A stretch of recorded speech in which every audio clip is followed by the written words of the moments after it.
سلام، وقتتون بخیر. میخوایم مسئله رو حلش کنم. 3 به توان 3 به اضافه 3 به توان 3 به اضافه 3 به توان 3.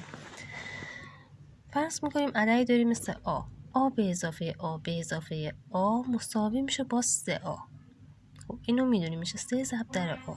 اینجا فرض میکنیم 3 به توان 3 آ باشه. پس در این صورت داریم چون 3 تا 3 به توان 3 داریم میشه 3 ضرب در 3 به توان 3.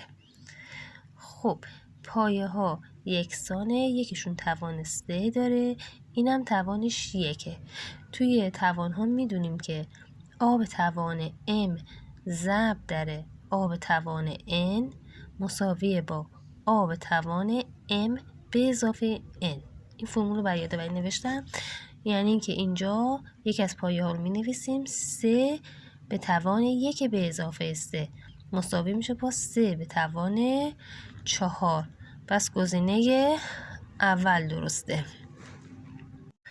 این مسئله رو میخوام حلش کنیم. این یک دنباله عددیه. عدد آخر رو میخوایم به دست بیاریم ببینیم کدوم یک از این گزینه ها درست هستش.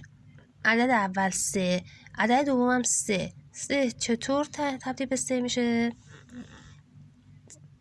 ضرب در 1 میشه 3 ها. چطور تبدیل به 6 میشه؟ 6 رو تقسیم بر 3 کنیم میشه 2، یعنی 3 ضرب در 2 شده 6. 6 چطور تبدیل به 18 میشه؟ خب از تقسیمش متوجه میشیم 6 سه تا میشه 18 تا. درستش میگم 18. حالا چطور 18 تبدیل به 24 72 میشه؟ 18 ضرب در 4 میشه 72. پس عدد بعدی چی خواهد بود؟ 72 ضرب در 5.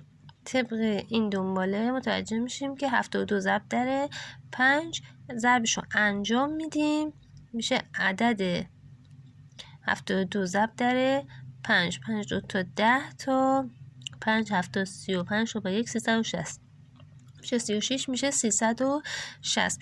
پس گزینه 2 درسته. ممنون که ما لایک و سابسکرایب میکنیم و با ما همراه هستین.